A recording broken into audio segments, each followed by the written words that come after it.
Turabasuhuje abakurikiye ATV muri mu bice bitandukanye hirya no hino mu Rwanda, mu bihugu by'ibiyaga bigari no mu mahanga. Ikaze muri aya makuru twabakusanyirije y'ubuhinzi n'ubworozi yaranze iki cyumweru kitugejeje none ku wa gatandatu tariki 14 Kanama 2021. Izi ni ingingo z'ingenzi ziyagize. Ubushakashatsi bwagaragaje ko u Rwanda rukeneye asaga miliyoni 720 yo kuzamura ubuhinzi n'ubucuruzi bw'imbuto n'imboga. Kuva ku nka kugera ku nkoko, u Rwanda rwinjije miliyoni 143 z'amadolari avuye mu matungo rwohereza mu mahanga. Abaragira amatungo ahantu hakomye bararya bari menge kuko bashobora kujya bacibwa amande agera kuri miliyoni 3. Ni amakuru mwateguriye kandi mugiye kugezwaho nanjye Elias Hakizimana.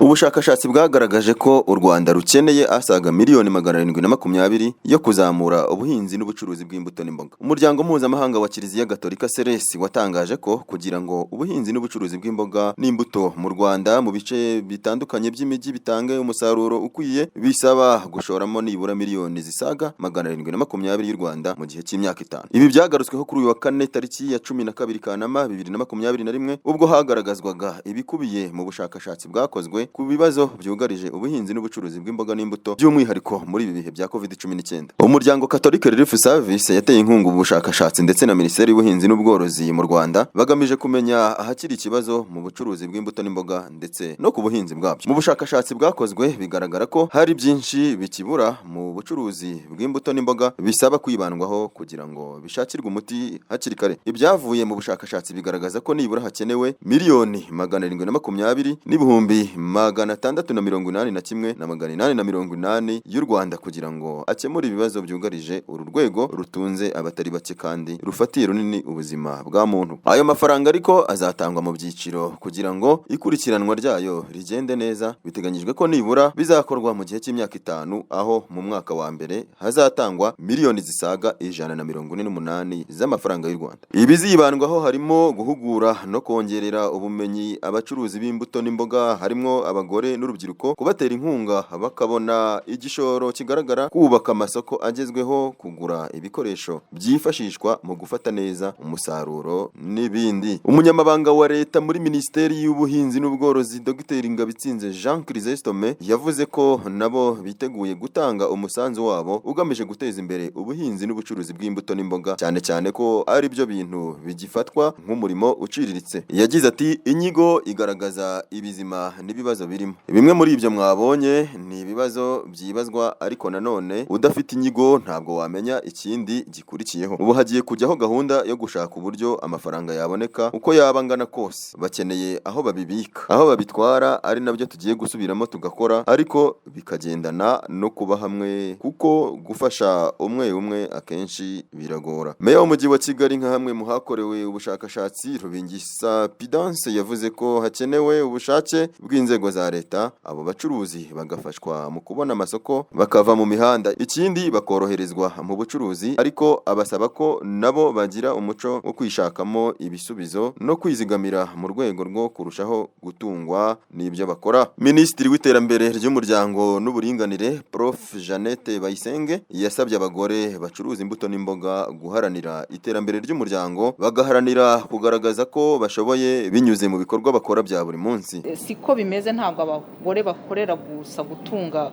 umuryango, nibyo kuko ibyinshi bakoreye bashyira umutima ko byazamuye abagize umuryango babo, abana babo n'abandi bari mu rugo, abo bashakanye, ariko dufite abagore benshi bari mu bucuruzi kandi ubucuruzi buteye imbere. Numva rero icyo dukomeza kwerekana cyane nk'uko nabivuze, bigaragazwa cyane n'ibikorwa kurusha amagambo twavuga ngo tubwire abanyarwanda uyu mugore arashoboye, ahubwo ibikorwa abagore bakora birigaragaza kandi bizajya bidufasha guhindurana ya myumvire. Umuyobozi mukuru wa Ceres mu Rwanda Gide Marie Banate yavuze ko nubwo hakozwe ubushakashatsi hakiri intambwe ndende yo gukura ibyabwo mu mpapuro bigashyirwa mu bikorwa. The urban women traders themselves, as they are the main actor of this, to be part of this conversation, be at the table, and it is now on us, the development actors, the government of Rwanda, to take this study from paper into action. Ikintu cy'ingenzi kuri ubu nuko inyigo igaragaza ibikorwa byakorwa. Kuri njyewe Ceres izakomeza gukorana na Minisiteri y'Ubuhinzi n'Ubworozi n'abandi bafatanyabikorwa. Ibi birashoboka, ibyinshi bikubiyemo hariya na mbere byari bizwi, ariko nta buryo buriho bwo kubyegeranya. Ndizera ko ubu bushakashatsi bufite umwihariko. Kugeza ubu biri mu maboko yacu nka guverinoma y'u Rwanda n'abafatanyabikorwa mu iterambere gukora ibikubiye muri ubu bushakashatsi. Uruhande rw'abacuruzi nabo bagaragaje ko uburyo bacuruzamo badafite ibikoresho by'ibanze bibafasha kubika neza imboga zabo n'imbuto bituma zangirika muri ibi bihe bya COVID-19, aho bisaba ko abacuruzi basimburana mu masoko. Nyirabatoni Claudine ni umwe mu bagore bakora ubucuruzi bw'imbuto n'imboga mu isoko rya Kimironko. Kubera ko akundi twasanze byapfuye, nta kundi kuntu wabicuruza, ntiwabona n'umuntu ukugurira, ubwo nyine uhita ubijugunya. Ubwo rero twagiye tugira imbogamizi, tukabona nyine biranze kubera kubura ahantu tubibika, ukabona urahombye. Ubu tuvugana muri aya masaha rwose muri iyi minsi, aho iki cyorezo cyakariye ntabwo byoroshye, n'igishoro ubona ko rwose byaranze. Ni ibintu ahurizaho n'abandi bagore bagenzi be bagaragaza ko ikibazo cy'ingutu bafite ari igishoro gito, kandi ko mu by'ukuri imboga n'imbuto bifite akamaro ku buzima bwa muntu. Irakoze Sandrine nawe ni umukobwa ukorera ubucuruzi bw'imbuto mu isoko rya Giporoso. Nawe agaragaza ko imbogamizi nini cyane yabayemo ari ukubura abakiriya mu gihe uburyo bacuruzamo byabasabaga gusimburana, cyane cyane mu gihe cyaguma mu rugo. Ibibazo twahuye nabyo kubera iki cyorezo cya COVID-19 ni byinshi, harimo guhomba, harimo uko imbuto zononekara kuko abaguzi ntabwo baza kugura neza.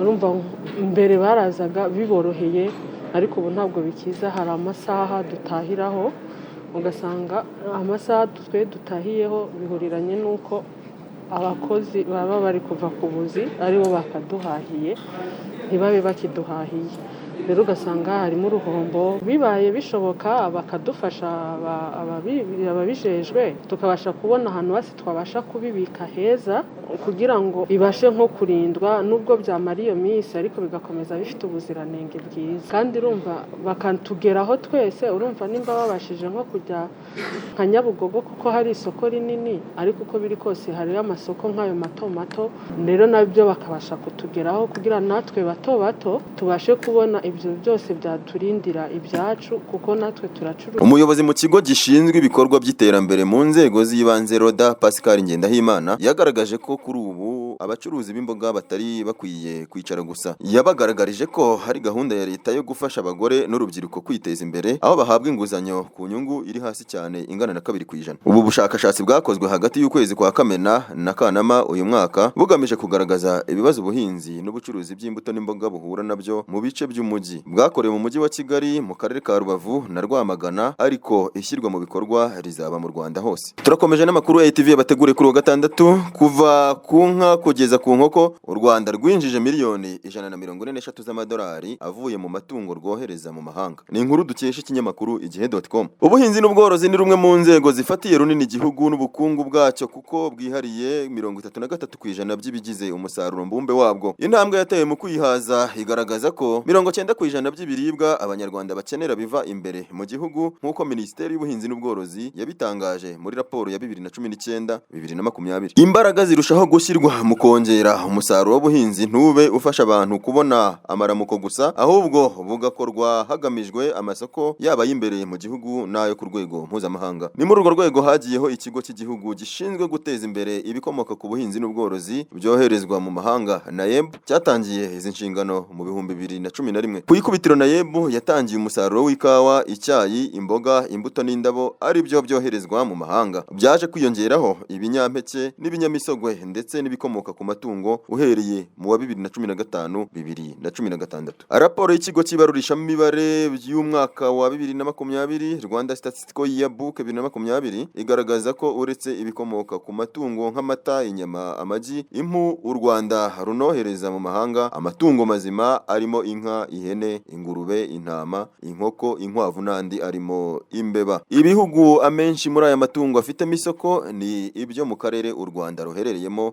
nka Repubulika Repubulika Iharanira Demokarasi ya Kongo na Uganda. Mu myaka 5 ishize iyi gahunda itangiye, u Rwanda rumaze kwinjiza miliyoni 143,752,822 z'amadolari y'Amerika. Amatungo yose hamwe u Rwanda rwohereje mu mahanga mu bihumbi 2019-2020 agera kuri miliyoni 1,085,366 yiyongereye ugeranije na miliyoni 1,071,325 yacurujwe mu bihumbi 2018-2019 ndetse n'amatungo asaga ibihumbi 941,046 yo mu bihumbi 2017-2018. Ni mu gihe mu bihumbi 2016-2017 hacurujwe angana na miliyoni 1,139,227 naho mu bihumbi 2015-2016 yari amatungo asaga miliyoni 1,510. Inka zacurujwe zaragabanutse mu bihumbi 2019-2020 kuko zari ibihumbi 102,429 mu bihumbi 2015-2016. Mu mwaka wakurikiyeho ziriyongera ziba ibihumbi 235,858 ariko byageze mu mpera z'umwaka ushize w'ingengo y'imari ziragwa cyane ziba ibihumbi 3,506.